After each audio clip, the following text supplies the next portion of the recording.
was a concern initially when we tried Mosirino's procedure. And then scalability. So if you're doing any kind of studies, you should be able to scale up the synthesis, and that's where the macrocyclic synthesis is often challenging. And if you optimize, you are good at it, you'll be able to scale it up like Pawan did. Okay, so starting from 10 grams of the compound, you can achieve 87%, 78% now of this required macrocycle, which was reported by Mosirino with a yield of 61%. So now he could make a series of compounds, methyl, ethyl, propyl, heptyl, undecyl, and so on, with very good yields, with which we can do a lot of characterization in the laboratory. Now, you have the molecule in hand, you synthesize. These are all colorless compounds. Okay, you actually synthesized a basic skeleton now. If you characterize it by NMR, you see clear symmetric compound. And if you look at the mass spectrometry, if you do a mass spectrometry for this compound, you find out that there are 4 methoxyphenol units connected via a methine bridge having isobutyl units everywhere. Okay, so mass confirms there are 4 of them, and NMR talks about the symmetry. It gives you C4 symmetric conformation, beautifully, nicely arranged. And there is a hydrogen bonding interaction between these two. Okay, as I said, in solution, they are quickly flipping, much faster than the NMR time scale, and hence the signals that you see is quite average signals. Okay, so you see a very nice symmetric pattern in the NMR time scales. Now, we are able to successfully crystallize them. If you look at the crystal structure, as expected, you have a nice bowl structure, and there is a hydrogen bonding interaction between these two. Like Mosirino observed, we also saw 2 different enantiomers that were found in the crystal structure, proving that this molecule is dissymmetric or inherently chiral nature. This is the further confirmation to show you that there is a hydrogen bonding interaction, and this exactly from the top view looks like a bowl actually. And the distance between them is this, and the OHO hydrogen bonding parameters are given here. The cavity void is about close to 9.5 angstrom or so. Okay, so that is the cavity. The guest of any cavity size can be easily incorporated into it. Now, let me turn your attention to the synthesis of coumarins. Okay, so once you have the phenolic base, now you can think of making coumarins easily using malonic acid, zinc chloride, and POCl3. Again, under Lewis acid conditions, slight heating for a long period, you should be able to synthesize hydroxycoumarins. Now, if you think of hydroxycoumarins, okay, so you made this macrocycle, you thought it will form, but it doesn't form. When you recorded the NMR spectrum, you saw it's quite complicated, not like the expected product that you saw. Okay, so often a decomposed product. So I told my student not to use malonic acid, just to take the macrocycle, try it under zinc chloride and POCl3. Let us see what we get. And the compound that he got was a cleaved product of the macrocycle, which is otherwise a simple compound that you see here. Okay, so the monomeric compound of it, what he had generated. So now what he realized was the Lewis acid is what is cleaving this macrocycle, and hence one should be using very milder conditions to synthesize coumarin embedded macrocycles. So synthesis has been always challenging, and it is also thrilling as well to get the compound as such. And if you take the compound that is shown here, if you cyclize it, you are able to produce the coumarin derivative. That means in principle, you should be able to make this coumarin. Now the conditions were modified, starting from a strong Lewis acid. What we made was we made the malonic acid a little more reactive, so one can adopt to Meldrum's acid compound. Meldrum's acid is nothing but a cyclic ester, which is strained, and hence quick reactions can be done on it with even with the weaker nucleophiles. And Meldrum's acid was our choice. Treated with this, you get a half malonic acid. Treated with a dehydrating agent, it undergoes cyclization to give you the coumarin embedded compound in very good yields up to 82%. When you look at the NMR spectrum, you see again C4 symmetric conformation and nicely organized compound that you could see. All the 4 coumarins, mass confirms that there are 4 units present there. Now he was very excited. Okay, so he went on to synthesize various derivatives, changing the R groups from starting from methyl to all the way up to undecyl. For all of them, he could produce very good yields of these macrocycles wherein coumarin is embedded. Here is the NMR spectrum of it. Very neat NMR spectrum confirming again the C4 symmetric cone conformation of these macrocycles. So confirmed by X-ray structure as well. nice arrangement in the solid state structure. They show a dimeric pattern, and again these coumarins are the enantiomeric forms of these coumarin macrocycles are seen in the solid state structure, and this is the solid state interaction which holds them together in a lattice. And he went on to functionalize. He had converted the hydroxy to methoxy, azyl, sulfonyl, triflyl, and then the amino groups. And for this, he could get the crystal structure. Again, you could see a nice C2 boat conformation for these compounds. Please keep in mind, there is no hydrogen bonding interaction between these two compounds, even though there is a hydroxy present. Okay, so now what you see is not the C4 symmetry, but instead you see a C2 symmetric boat conformation of this molecule very nicely in both the cases. He could elaborate, he could also expand the phi system of these compounds, and this was basically done to see how far we could push the absorption. And all the alkyl derivative compounds have shown a similar absorption, which means the chromophoric unit is preserved and nothing happens to this during alkylation or any derivatization. If you look at the emission spectrum, there are all blue emissive compounds which have a quantum yield varying from 4% to all the way up to 56%. The pi extended derivatives show clearly tunability is there. You will be able to tune the absorption. You will be also able to tune the emission of these macrocycles. So you can push it all the way up to red if you want, and you can manipulate the absorption and the fluorescence with these macrocycles. Now, if you look at the conformational behavior of these macrocycles, they are still conformationally flexible. Okay, solid state shows a C2 symmetry, and in solution you see a C4 symmetry. Okay, so to understand this behavior between these two, we did a variable temperature NMR experiment, which also confirmed a clear conformational behavior between these two isomers. And you see at room temperature, it has a clear C4 symmetric pattern. But if you lower down the temperature, you are able to notice the C2 symmetry.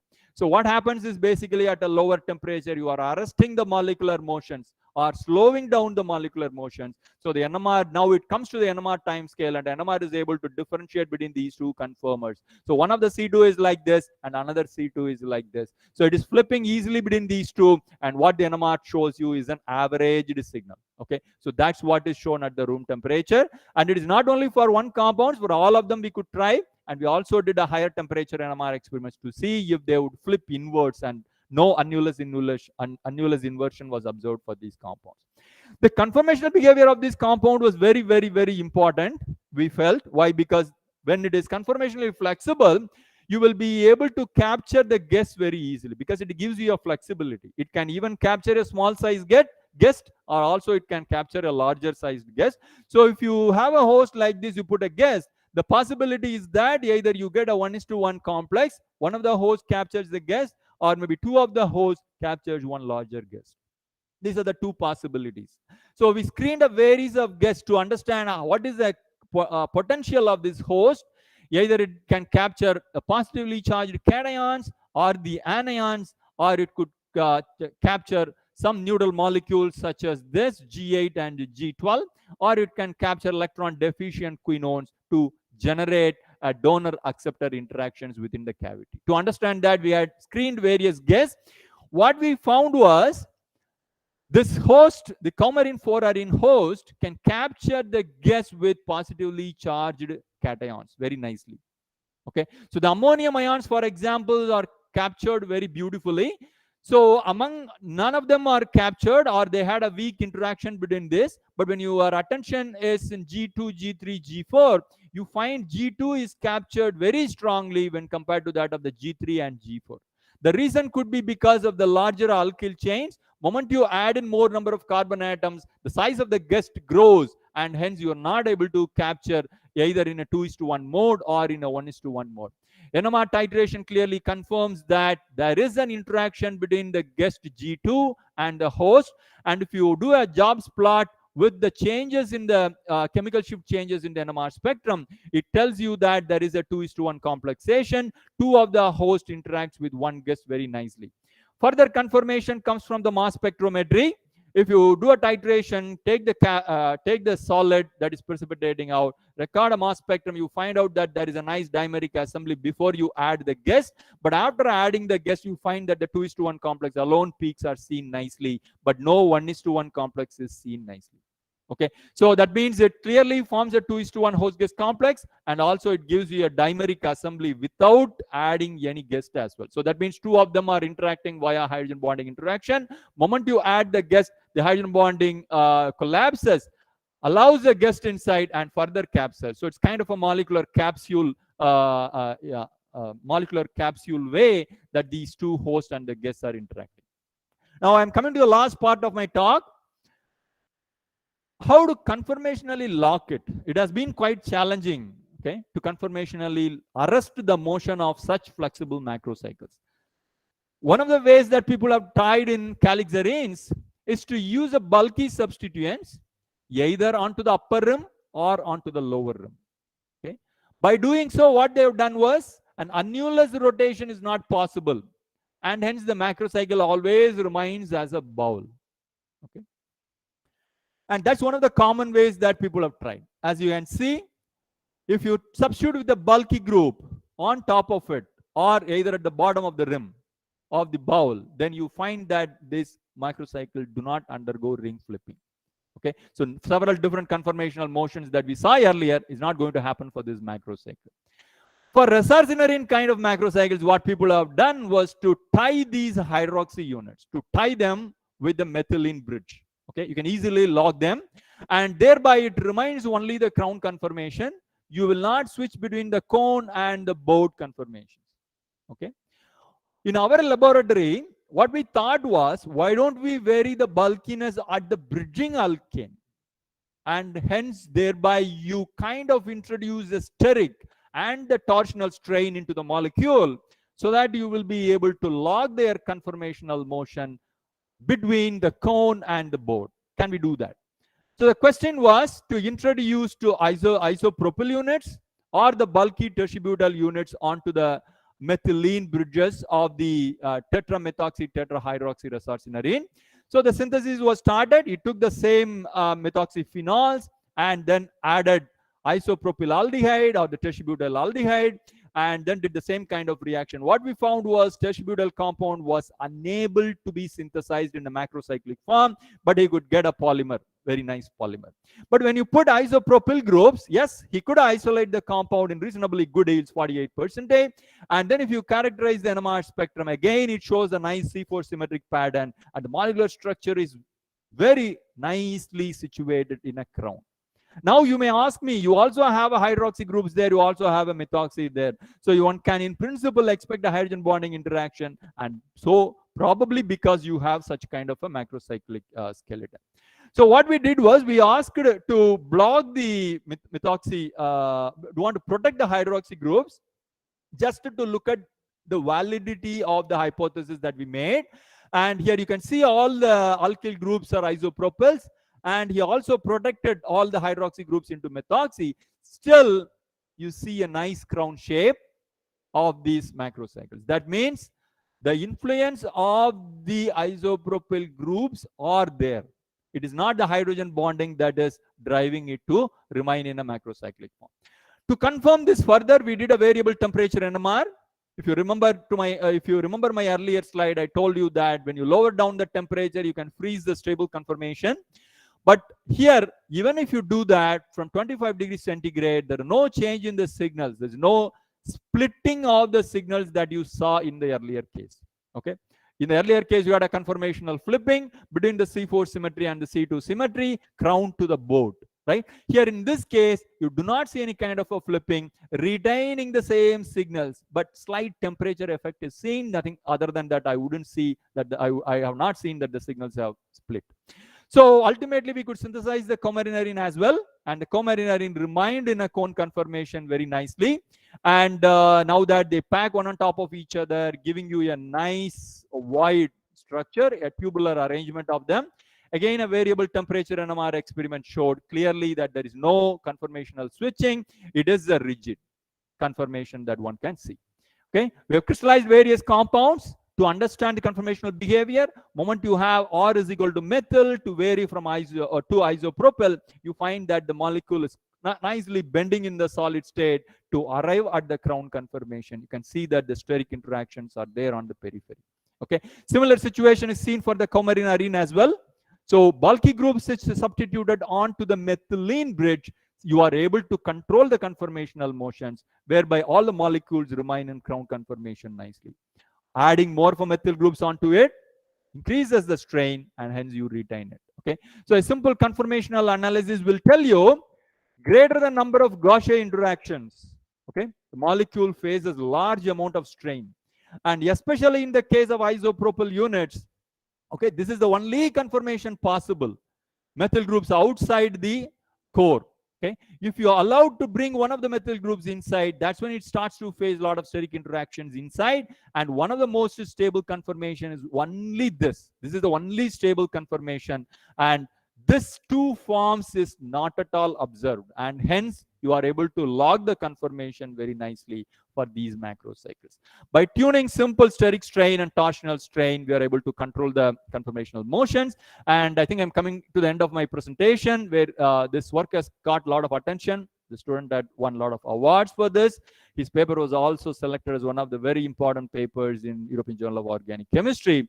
This work was also highlighted in Synfax, and this is one of the TOCs that we made. We just called it as Ringa Ringa Coumarins. Okay, so like the kids singing the Ringa Ringa Roses song. So this is a summary. We started out with a simple molecule, built a tetramethoxy tetrahydroxyresorcinarine, and then we came up with a nice procedure to build fluorophore incorporated macrocycles. So now the compound is fluorescent, and you can also, this undergoes conformational motion, but if you properly design the molecule, engineer the molecule, engineer the torsional and steric strains, you could get a rigid macrocycle with which you can do a lot of host gas chemistry. And right now we have a little more exciting results, which I am not able to share it at present. So thank you. I thank all my students, and mainly the work here described is by done by Mr. Dr. Pawan Kumar. He's now flying to Korea for his postdoc. And thank all my group students and collaborators, Soumya, Jay Chang, and Professor Subramanian from CLRA, Prabhakar Shetty, and so on. So I also thank all the funding opportunities and the Indian Academy of Sciences, Indian National Science Academy, and the National Academy of Sciences for giving me an opportunity to share some of the research work to you. Welcome to the IIT campus, and thank you all for your kind attention. Any questions or clarification? I'm happy to talk to you.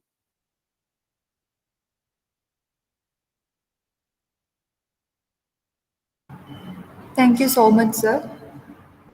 Thank you for your valuable time. Thank you. Yeah.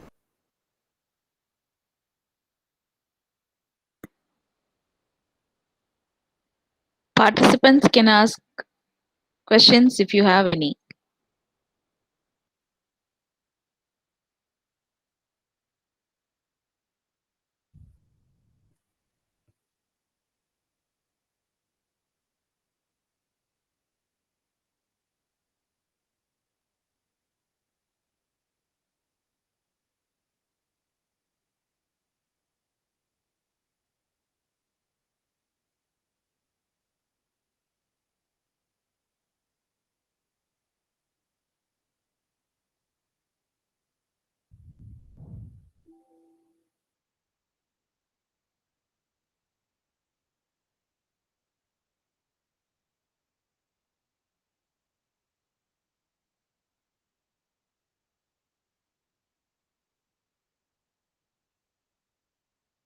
So thank you so much, sir. Thank you very much. So shall I stop sharing? Yes, sir. Yes, sir. Yeah.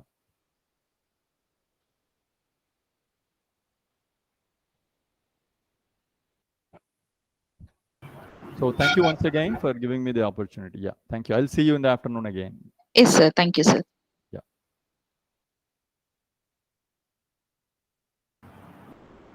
Thank you, sir. Now, I would like to invite Dr. G. Vadivelan, sir, to introduce the resource person, Professor Rajaduri Chandrasekhar, sir. So a very good morning to one and all present here. It is my great honor and pleasure to introduce Professor Rajaduri Chandrasekhar, sir, School of Chemistry, University of Hyderabad. So Professor was born in Madurai. He obtained MSc and MTech Polymer Science and Engineering degree from Madurai, American College and IIT Delhi. Later, he moves to Germany to pursue the PhD degree through highly competitive graduate college fellowship of Max Planck Institute of Polymer Research Mainz. He worked as a postdoctoral researcher at the University of Nanotechnology and Karlsruhe Institute of Technology in December 2003 to 2007. In January 2008, Chandrasekhar sir joined in School of Chemistry, University of Hyderabad, where he became a professor in December 2015. He served as a assistant director of R&D and Institute of Amines Scheme confirmed at the University of Hyderabad. At Hyderabad, Chandrasekhar sir has been exploring the interaction of light with organic nano and micro solids. His group made several original and outstanding scientific contribution towards the advanced organic photonic materials and technology. In 2020, his group demonstrated as an innovative method to construct organic photonic integrated circuit using atomic force microscopic technique in the field of Magnetron photonics. He published more than 100 research papers and hold 4 international patents. He delivered more than 75 innovative talks in various national and international scientific meetings. His H index is 32. He received numerous awards and recognitions, namely DU Darmstadt Graduate College Fellow 2001, Head of Max Planck Partner Group Award 2010, so Domso Young Scientist Award MIT USA 2013, Chancellor Award of University of Hyderabad 2015, Dr. K.V. Rao Eminent Supervisor Award 2016, and innovative number of Advanced Optical Material Hall of Fame 2020. He visiting professor at Max Planck Institute of Polymer Research and Moscow State University. He elected as a Fellow of Optical Society of India 2016 and Royal Society of Chemistry 2018, the Indian Academy of Science 2020. He has an international advisor board of several prominent material chemistry and material science journals such as Journal of Materials Chemistry C and Material Advanced and Advanced Materials. It is such honor for us you present among sir. Thank you so much for joining us, sir. Now welcome Professor Rajasandrasekhar sir. Take over the section. Sir, please. Thank you for your kind introduction. It was a bit long. Since it is organized by the 3 science academies of India, I thought of having a kind of discussion about topic which is of interest for MSc students. Okay, so in my talk, I'm not going to discuss anything about my research. Probably I will show, if I have a time, 1 or 2 slides about what we have been doing, just to give an essence of what is happening in our lab. So today I will be talking to you all about nanoscience and technology, the essentials. Okay, and so what I did today morning is just a Google search I did with the keyword nanotechnology, and this is the screen you are seeing. So this I've done 1 hour ago, and you can see around 4.5 crore results you get in 0.81 seconds. Sir, excuse me, sir. Yes. Sir, we are seeing only the introduction slide, sir. First slide. Yeah, so this is a software problem, possibly. You are not able to see these changes? No, sir. So I can't do anything about it. So you share the entire screen, sir. Entire screen you want me to? Okay, let us see.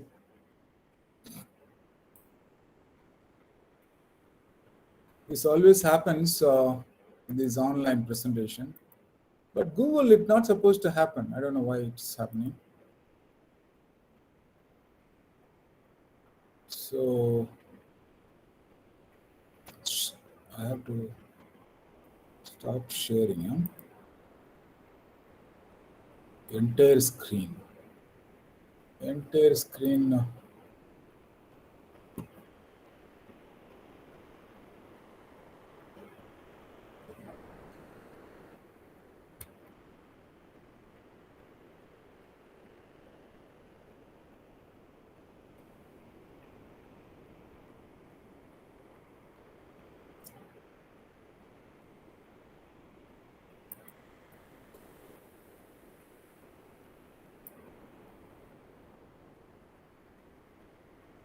when I make entire screen and I'm not able to see the Zoom link.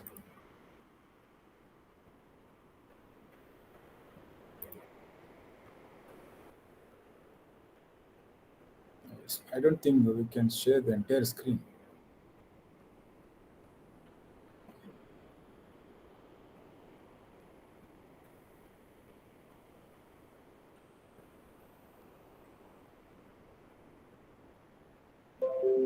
Are you seeing it now? Yes, sir. Yes, sir. Second It's slide fine also? now. Yes, yes. You can Third see. sir. slide? Third, fourth slide you are seeing? Only second slide we can see, sir. So you are not able to see the third slide.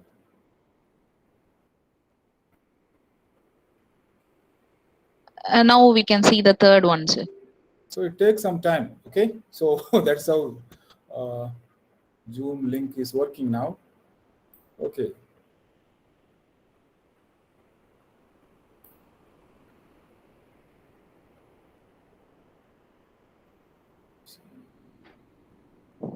So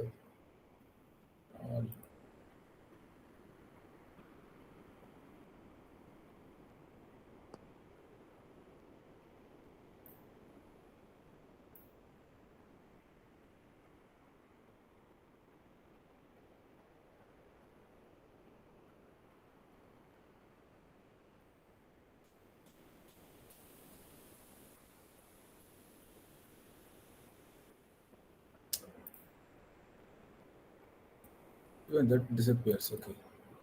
Share.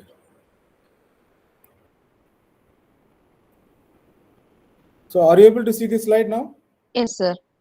Okay. So what I was telling you is about the search which I have done 1 hour ago and how many hits I get. So essentially what it means is this word is very, very important, and people have searched for this term several times, and so this is what you get in Google search engine. And so are you able to see this slide, Richard Feynman slide? No, sir.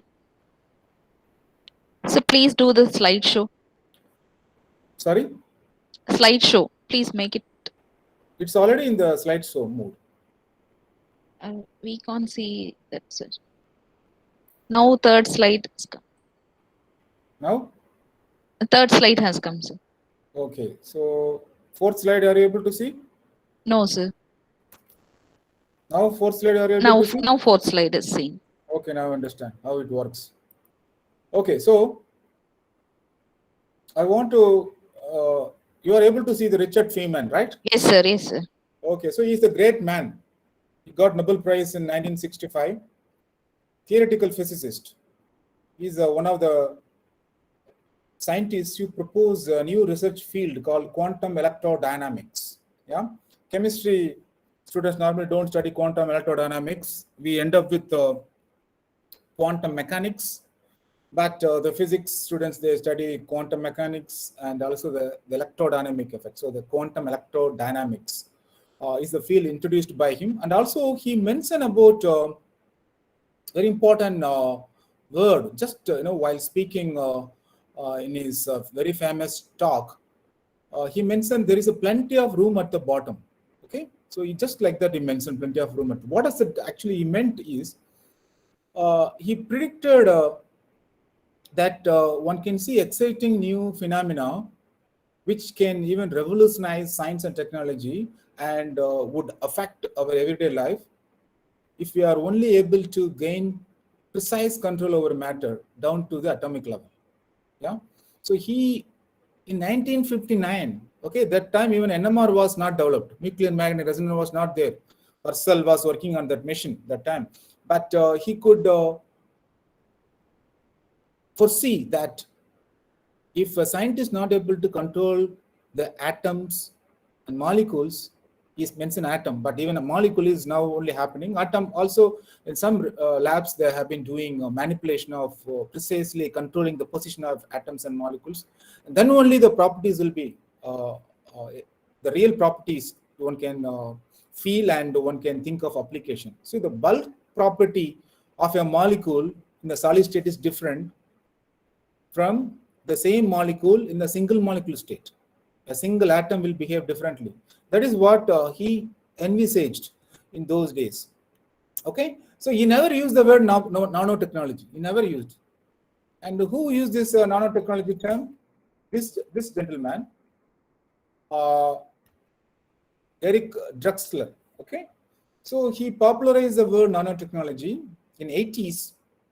So he was just talking about building machines out of small molecules and the size in the range of nanometers, with motors, robot arms, and even he was predicting you can build a computer using molecules, and much smaller than a cell, human cell. Okay, it take, and so he was able to predict by theoretical calculation that using 15,342 atoms exactly, one can build a parallel shaft speed reducer gear. Okay, that is what's shown here. So this is the nanomechanical system. Okay, so he was able to model that atoms can be precisely positioned, and one can make these kind of machines. So this is Eric Drexler idea about nanotechnology, and he coined this word. Okay, so the basic definition, if you look at, nanotechnology is the engineering of functional system at the molecular scale. So nanotechnology is entirely different from traditional chemistry, which one does in a flask. Okay, you take a compound, dissolve in some solvent, and record electronic absorption spectrum.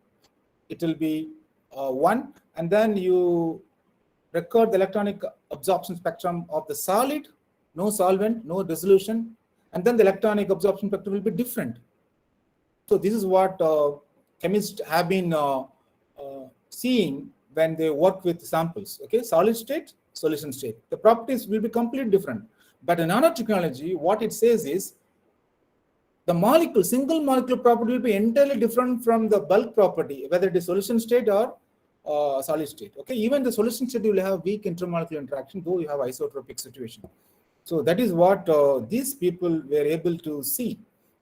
Okay, and so what is a nano? Nano is 1 billionth of a meter, 10 to the power -9 meter. So you can see an Indian author, T. Pradeep, actually is from IIT Madras. Okay, and he wrote a book about nano, the essential. Okay, so you can buy this book, and one of the few books written by Indian authors. So I just want to promote that you can buy this book and learn more about nanosensing technology. Okay, and so if you look at the size comparison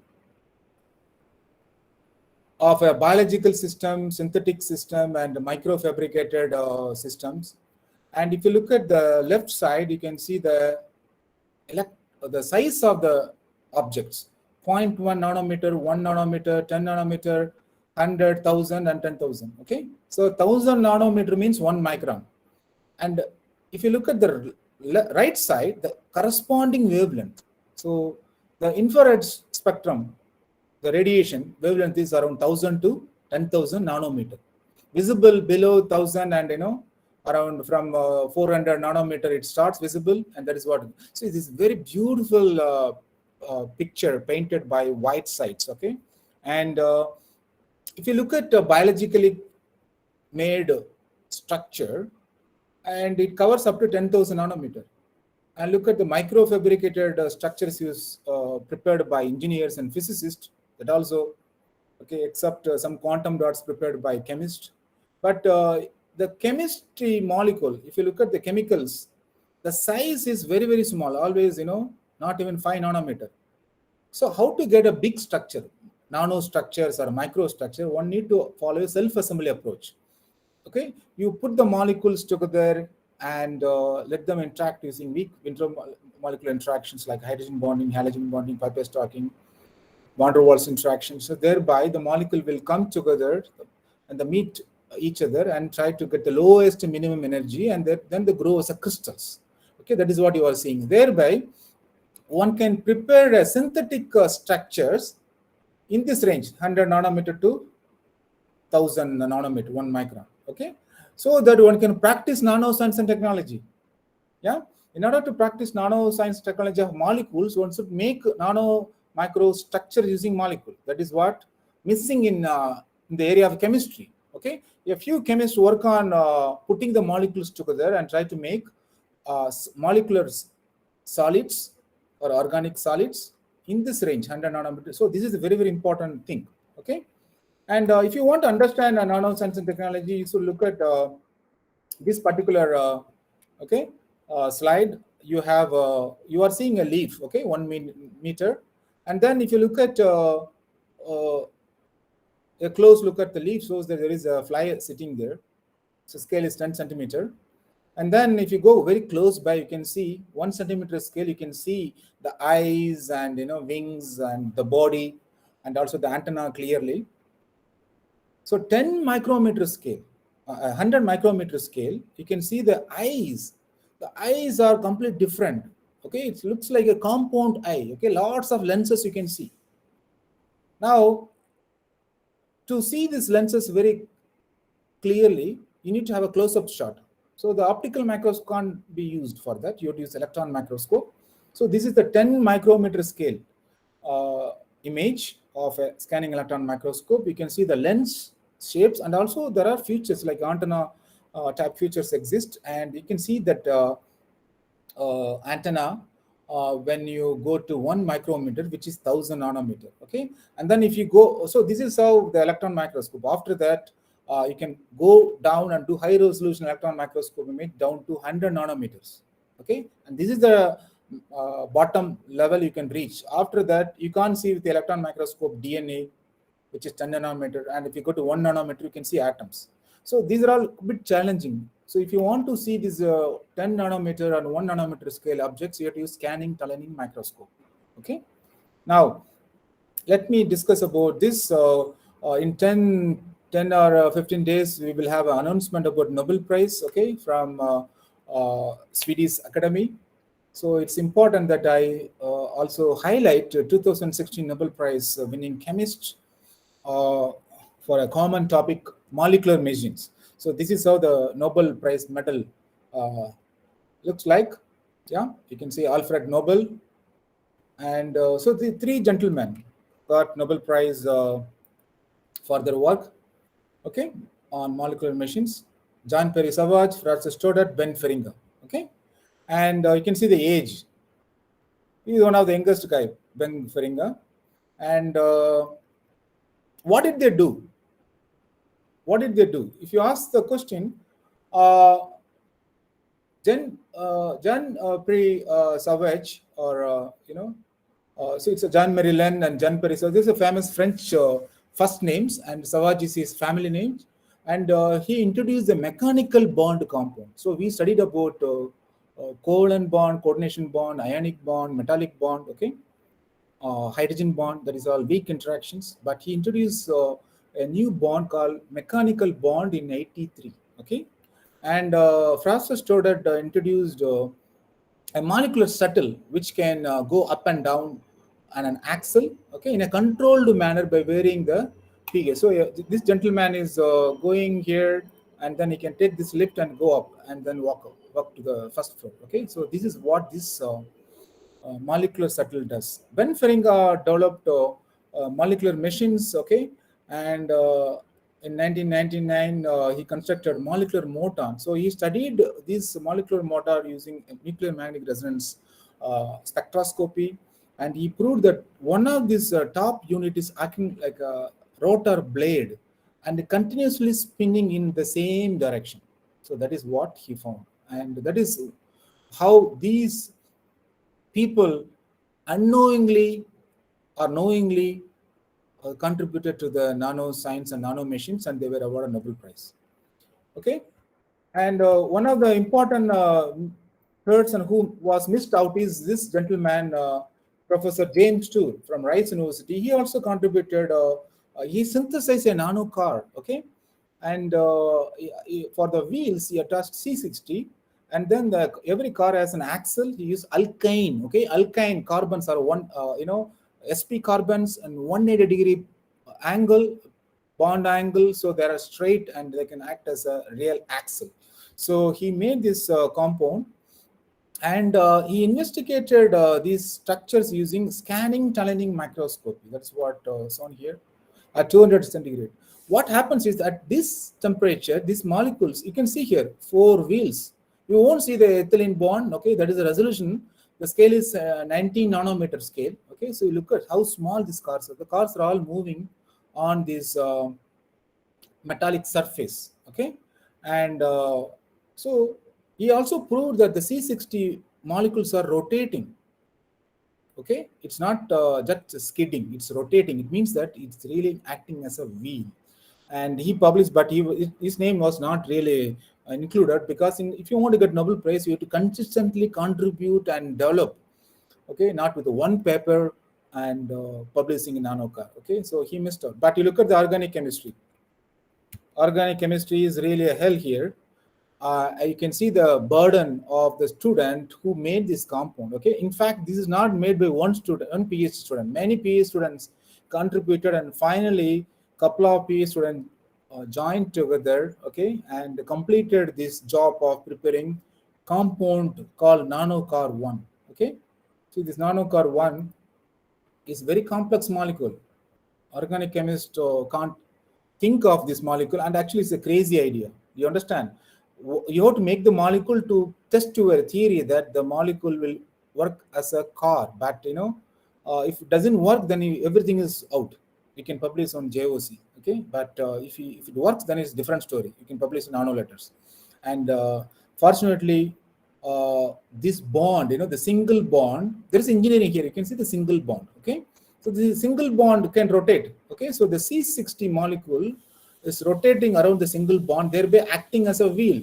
And these are all sp carbon. You can see here the sp carbon containing ethylene or acetylene groups are attached here, functional groups are. So thereby it's really rod shaped molecule. Okay, there is no rotation one can expect here. And so this is very interesting synthesis. Just want to tell you that to do nanotechnology, how much of complex synthesis one should make to prove the theory which one has in mind to do some kind of expensive and hi-fi techniques like in scanning electron, scanning tunneling microscopy. Okay, in India we have only a few scientists practice scanning tunneling microscopy, and that too not with the molecules. Okay, and not with the ultra high vacuum technique. So this is very old technique in Europe, but still it is not reached in India. And if you look at, he also proved the movement by monitoring a single car, and that is moving around. Okay, and these are all several proofs he has given that this molecule is rolling on a gold surface. Okay, single crystal gold surface. These molecules are moving. What are the different approaches one can follow? How to approach nanoscience technology? There are two different approaches one can follow. The first one is top-down method. The second one is bottom-up method. Okay, top-down method is for students. I want to tell you, it is as if like you are going to your principal and getting attestation. Okay, so essentially what your principal is doing is he has his name and the address, and he will give a stamp on the certificate, Xerox copy. Okay, which will authenticate that the Xerox copy is original. Similarly, if you want to make a nano structure also, you should have a micro scale stamp. Okay, so essentially whatever structure you want to make, you create a micro scale stamp and impose. You dissolve molecule in some solvent, that is your ink, and then coat the molecular ink on the micro stamp, and wherever you are placing it, then the molecules will be printed based on the structure which you have pattern on the micro stamp. So that is what top-down approach means. Essentially, you impose a structure or a pattern on the substrate being processed, like lithography, writing, stamping, like that. Okay, and bottom-up method is something like that, not like that. Okay, so here essentially you guide the molecule. You can't really touch the molecule and tell them go this side, that side, and assemble like that. You can't tell that. You can see what type of intermolecular interaction a molecule can have. Okay, and then based on that you synthesize a molecule and guide them. So if you have a hydrogen bonding, one-dimensional hydrogen bonding interaction, you expect that the molecule will form a one-dimensional chain. So thereby you guide the assembly of atom atomic scale, I mean, atoms or even molecules can be, guided on the surface to make nano micro scale structures. So essentially, this is how you manipulate system. Okay. In other words, I would say bottom up technique, you really don't have any control. You may think something, but whatever forming is completely different. I will tell you why it is so. And you can look at the different scales. Okay, 1 Armstrong, take an atom, and then 1 nanometer is C60, and then you can go for gold nanoparticle up to human hair. Okay, human hair is something like, very complex in the sense, Indian hair diameter is different, African hair diameter is different, European hair diameter is different. Even within India, you will have hair diameter different. Okay, thin hair people, it's easily they get baldness, and some of the hair, it won't even easy to comb and very difficult to comb. That kind of hair diameter can go up to 100 micron. Okay, very stable micron. So the roughly an average human diameter is in the range of 50 to 120 micron. Okay, depending upon the hereditary, the human hair structure. But you see, whatever the size may be, we can't see our own hair diameter. We can see the length. Can anyone see the diameter of your own hair? No, that is what we are gifted. Our eyes are not really a proper microscope which can mimic optical microscope or a confocal optical microscope. So that is what we have. So our resolution stops. Humans can't see something below 100 micron. Okay, you can't see. It is invisible to you. Only optical microscope or confocal optical microscope or electron microscope or scanning tunneling microscope can see those tiny things. Okay, so I was telling you that you don't have any control over bottom-up approach. Okay, and I was telling you, I will tell you. So this is a slide which tells you very important scientific slide, and if students pay attention, it is, whenever you want to create a beautiful nanostructure, okay, a chain-shaped or a crystals or a spherical shaped structures, how much concentration you are having and how much time you are giving to the molecule to diffuse. That is very, very important. So essentially, if you want to make a bottom-up approach, you dissolve your compound, a particular concentration you should know, and 1 or 2 drops you add on the substrate. Then the solvent will evaporate, and then what happens? The molecules start moving here. Okay, this is what happening here. Molecules start moving.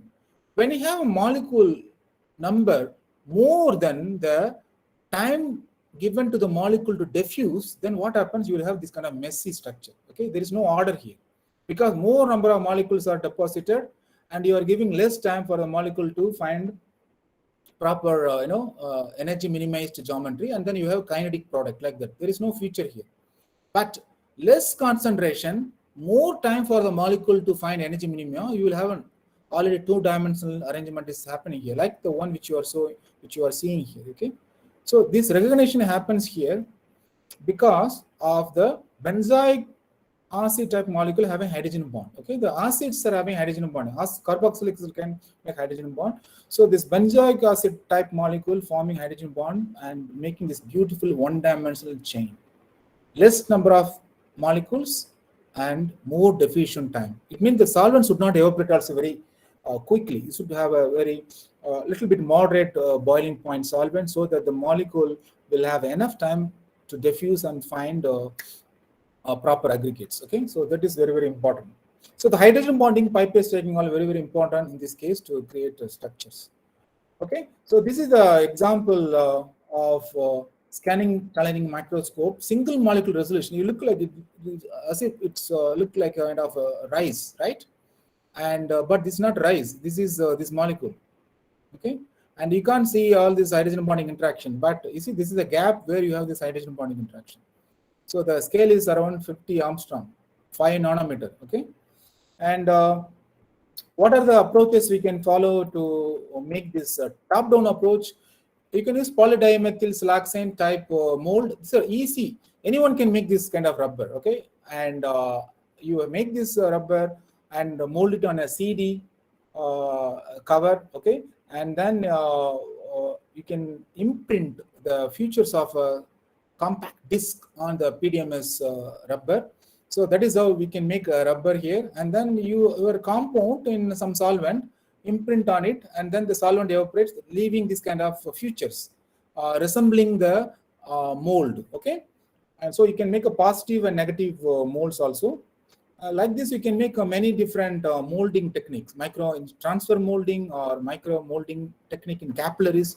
So these kind of structures one can make. Okay, and so this is one of the structure which we have made, and you are seeing here. Okay, these features are made out of coordination polymer. Okay, coordination polymer can be made into one-dimensional chain, and the scale is very important here. 700 nanometer already. Okay, we are already in the nano regime. Okay, 700 nanometer, and if you look at this particular feature, this is inorganic structure. Okay, and silicon based structure, and you can't dissolve silicon in any solvent. Okay, so you need to have a high pure silicon and use electron beam lithography technique to create this kind of structure. The power which is 15 kV. Okay, so this is 10,000 times magnified. The scale is 1 micron. Okay, so this is how you can also make silicon based structures. And carbon based structures also known. If you look at the dimensions of various carbon allotropes, you can see 1D carbon nanotubes, 0-dimensional fullerenes, and 2D graphenes, and also 3D we know very well, diamond. Okay, diamond, graphite also 3D, but it has a 2D structure. Okay, and look at this gentleman, they got Nobel Prize in 96 for C60. Okay, we all know about, we normally ignore this name, we always tell Smalley. Okay, Richard Smalley, because it's easy for us to remember. Smalley, okay, and Kroto and Carl Jr., they contributed to the discovery and the proper characterization of C60, C70, and single wall nanotubes as well. Okay, but they were awarded for the C60, Buckminster Fullerene. Okay, and so the characterization you can see here. See, microscopy nanotechnology means not showing images. That involves a lot of spectroscopy techniques. Okay, spectroscopy should be done properly to characterize your compound. And if you see C60, if you look at the mass spectrum, this is how it looks like. You see, a lot of peaks are there. This is C60, peak 720.6 gram per mole. You are a 720 Dalton peak you are seeing here, and also you have 56, 58, 62, up to 108. A lot of peaks are there. So this solution is not pure. Major compound is C60, and this is how it looks like in the solid state crystalline form. And if you try to expand this region, this is a mass spectrum. Okay, mass to charge ratio, and the relative abundance is plotted. And if you magnify one peak, you can see how many isotopic carbons you can see. Okay, all the isotopic patterns are all shown here. And this person probably you don't know. His name is Ijima. I don't know why he was left out. See, the Nobel Prize was given to C60, but not given to carbon nanotube. Okay, I don't know, maybe because he is Japanese. Okay, and he published many papers, seminal papers on carbon nanotubes, discovered and studied using transmission electron microscopes. He's also, you see, the background picture you can see here. He is having a transmission electron microscope. I will discuss about this one if you have time. Okay, and he is Ijima, and he thoroughly studied, and even multi-wall carbon nanotube, we can see the electron microscope, the walls are all appearing dark here because the electron can't pass through because of the thickness varies in the wall, okay, compared to the body part when you impeach electrons from the top. Okay, and so unfortunately was not given Nobel Prize. And what is the use of this carbon nanotube? The carbon nanotube is quite useful because it has real application. If you look at the mechanical properties, it is really very strong material, and the tensile force is 130 gigapascal. 130 gigapascal. If you look at steel, it is only 5 gigapascal. So you look at the steel. What is steel? Steel is nothing but you have iron and doped with carbon. Okay, accidentally Actually, we even Asoka time there are discussion. Even Asoka time, the steel blade was made, and Japanese claim their samurais discovered the steel. Okay, because they were trying to forge iron metal to make sword using coal. Okay, and those days, if you look at 2000 years ago, that's why coal is considered very, very expensive commodity, because you can make very fine steel swords. Okay, but if you look at the steel, which is 5 gigapascal tensile force, and the carbon nanotube is 130, uncomparable. Okay, it means that it can lift anything, literally. Okay, and it won't break.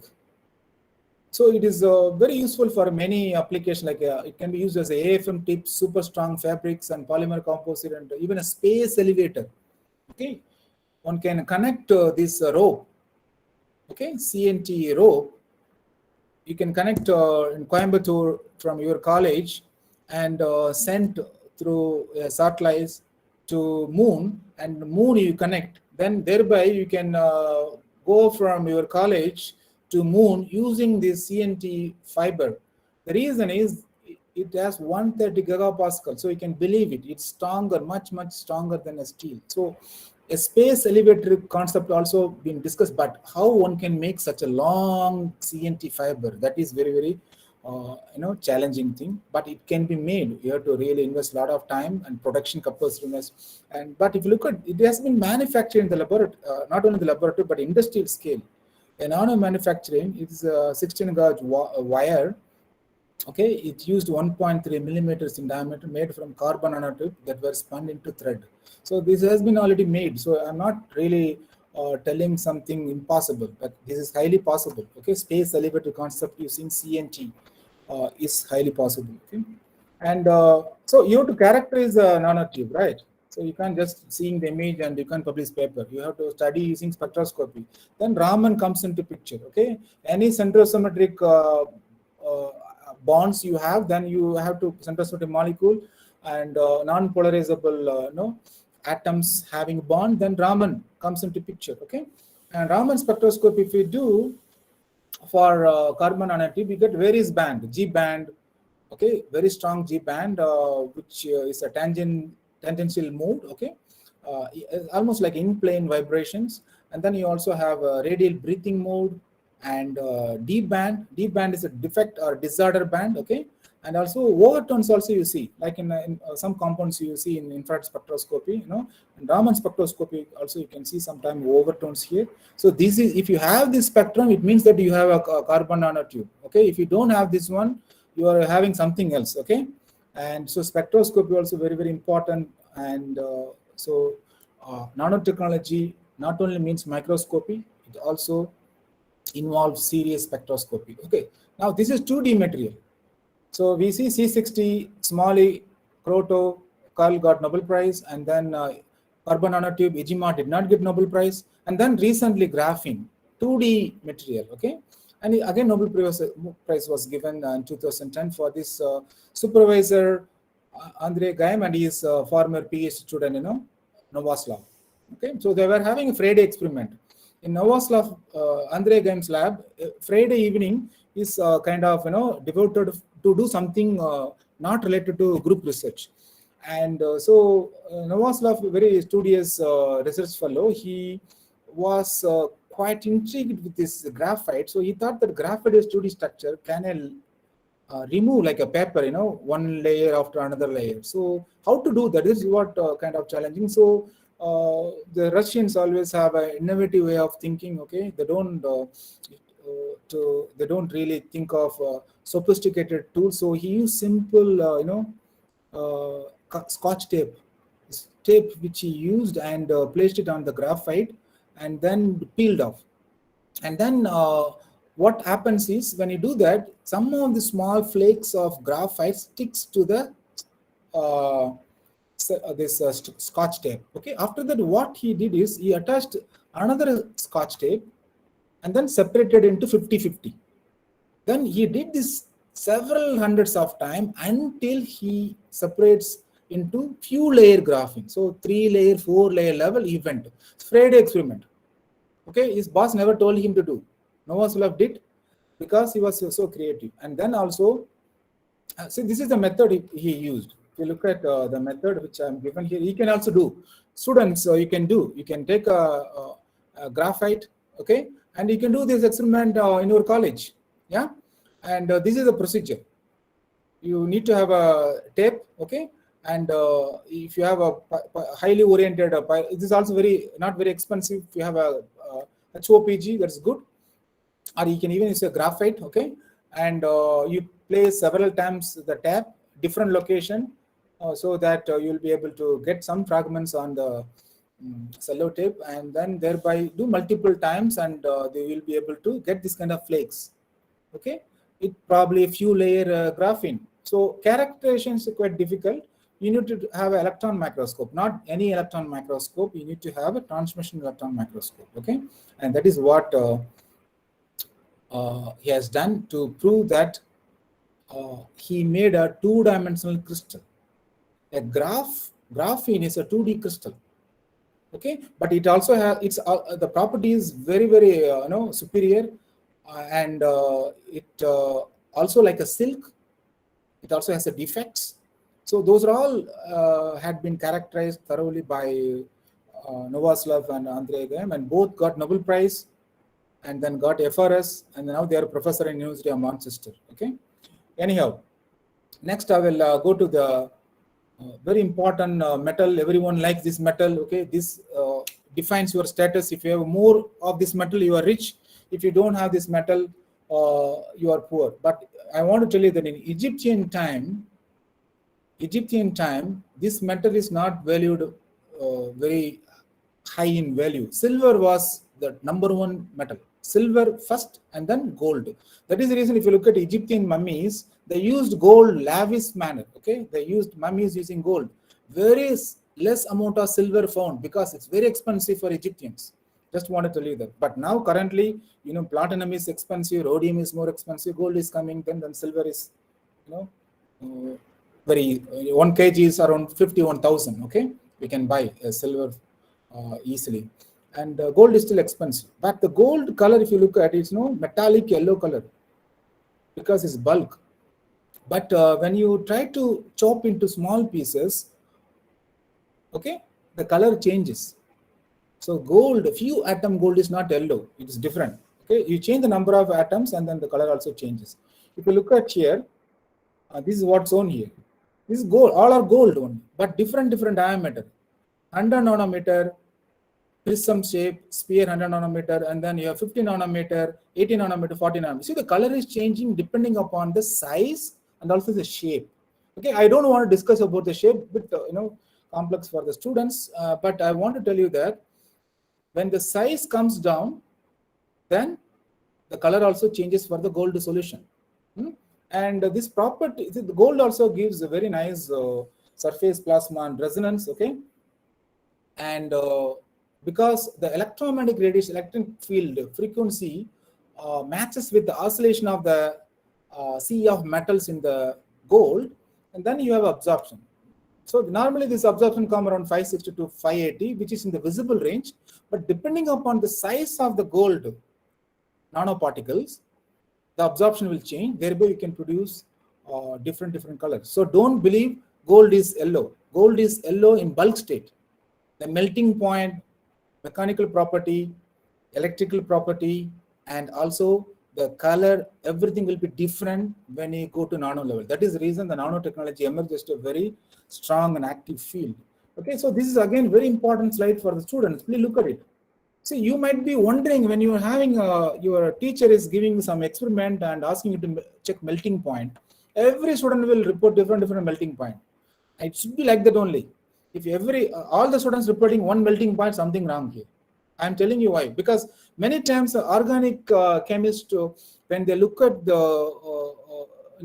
the product after evaporating the solvent, they assign this powder I got. Okay, but no organic chemist will look at the powder in electron microscope. But a material scientist only will do that. Okay, when you look at the powder is not powder, it has microcrystals or micro-sized amorphous particles. Okay. The particle size also will change from several micron to down to even nanometer.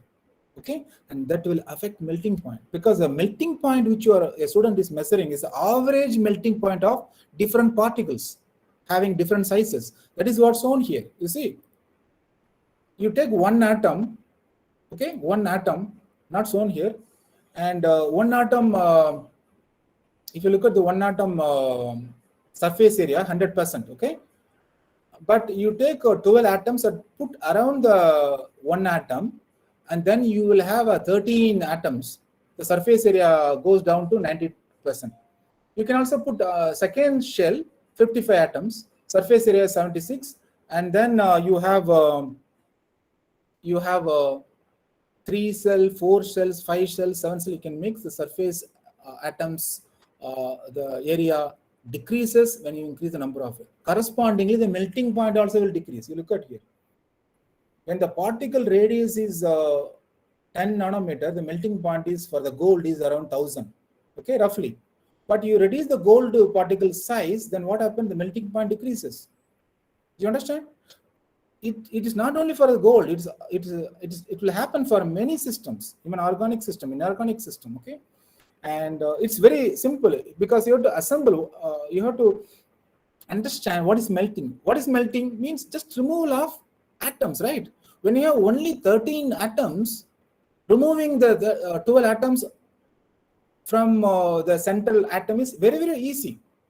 So it will melt easily compared to the 7 shell atoms where you have 14, 15 number of atoms. So each cell has to dismantle, and in order to completely melt and separate each gold atom. You understand? Few atoms mean easy to melt. More atoms means more time to melt, more temperature you have to supply. Okay. Now I will explain also why the color also different. Quantum dots also known. You know, lead sulfide quantum dot, indium phosphide. A lot of quantum dots are named. You can characterize using electron microscope. You see, this is how you see dark spots. The scale is 5 nanometer, and this is one of the spot is magnified and shown here. You see, even the fringes you can see. These are all lattices, atomic lattices you can see. Okay, and the scale is 2 nanometer. If you look at depending upon the nanocrystal diameter of the lead sulfide, the absorption also changes. You see, red to blue. This is a very basic equation. In quantum mechanics, your teacher probably taught you. Okay, so this is the equation, and if you look at this equation, the energy is inversely related to the dimension L. Okay, when the dimension decreases, okay, the energy is increases. Energy separation increases. That is the reason blue is high energy than red, right? So when you have a 2 nanometer crystal, you have a blue emission. When you have a 6 nanometer crystal, you have a red emission. Based on this equation, one can easily explain. And this is called quantum confinement effect. Okay, quantum. That's why it's called quantum dots, not something nanoparticle. Quantum dots will show size dependent emission. Okay, and apart from that, the nanoscale materials, if you compare with the macro scale materials, they defy gravity. Okay, because it's nearly massless particle, nanoparticles are, so they defy gravity. The gravitational force become negligible, and the electromagnetic force dominate. Okay, they have a strong electromagnetic attractive forces, stronger than the gravitational forces. How much stronger? 10 to the power of 36 times stronger than the gravitational forces. Okay, so you can't explain the forces using Newton's law. Okay, gravitational forces you can explain using Newton's law. Okay, whereas if you want to explain this force, you need to use quantum mechanics. So the quantum mechanical model is very, very important. Explains the motion and energy. Okay, not instead of classical mechanics.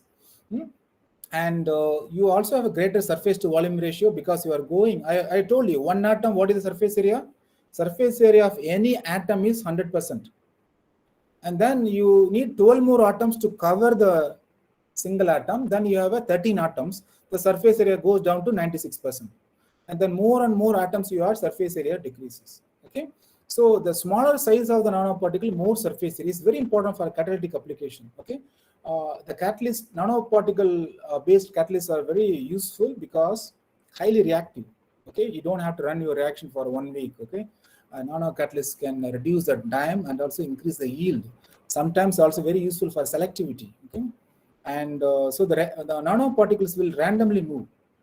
Okay, and so that is what you have to see when you compare nanoscale materials with the macroscopic materials.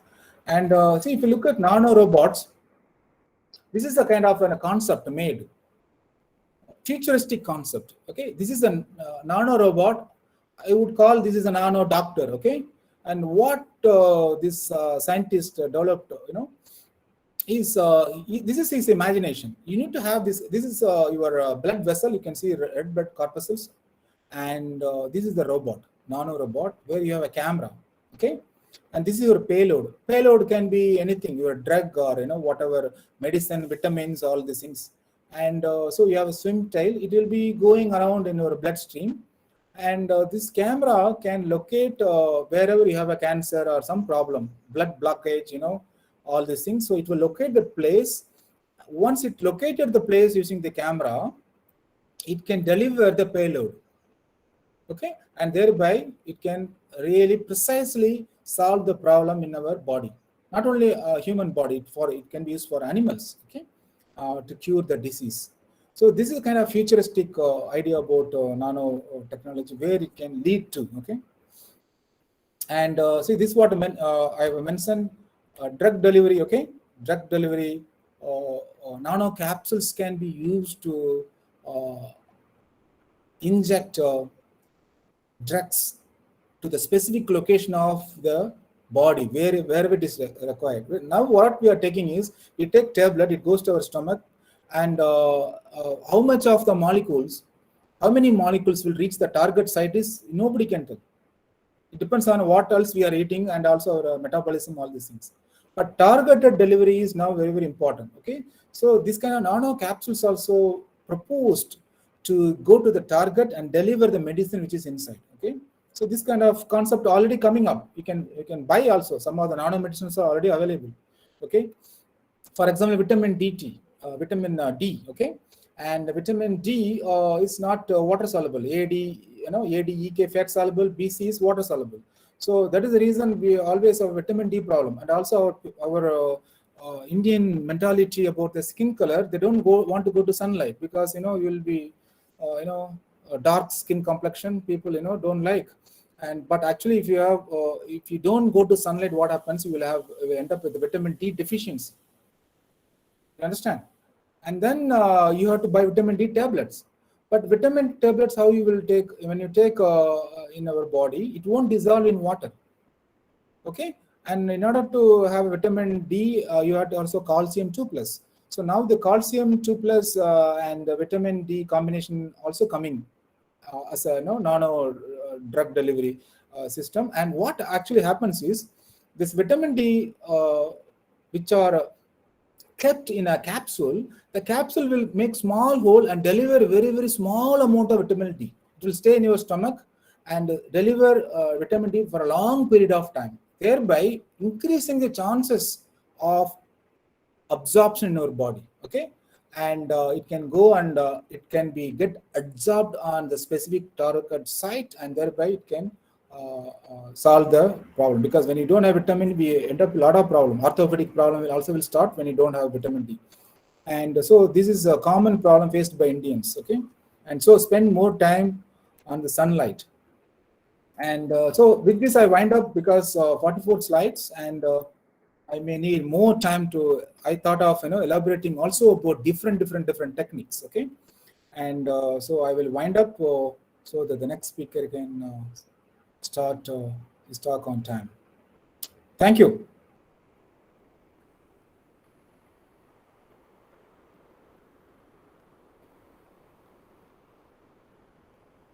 Hello. Sir. Yes. Thank you, sir. Thank you for your valuable time. Participants can ask questions if you have any questions.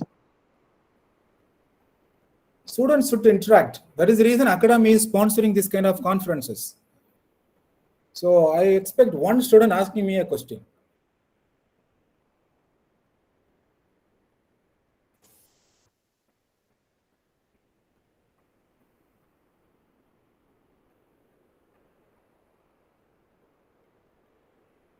or else I will try to call some student to ask a question. Can I do that? What about Anjana, Aswant, Neetu, Muruga, Shalini? No question? Krishna, Nimita, Kavi Priya, Dinesh, Ravi Kumar.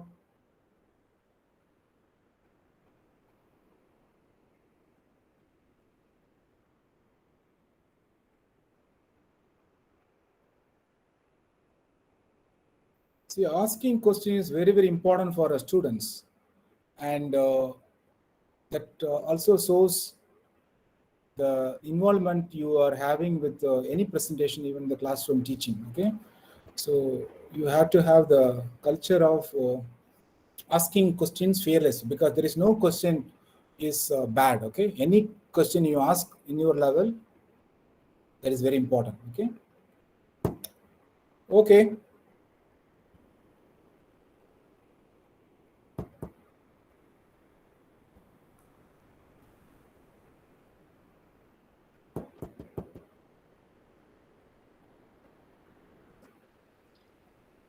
Since there are no questions, we can wind up, sir.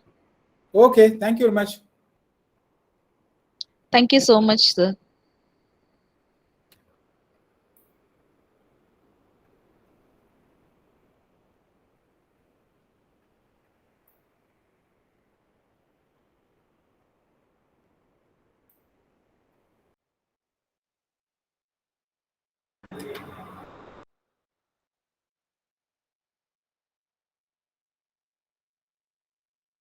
Ma'am?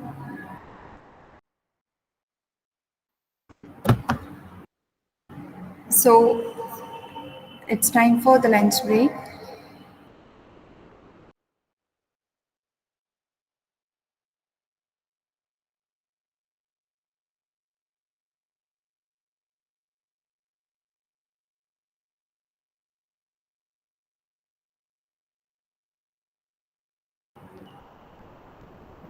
All of you may please go for your lunch break and join us at 1:35 p.m.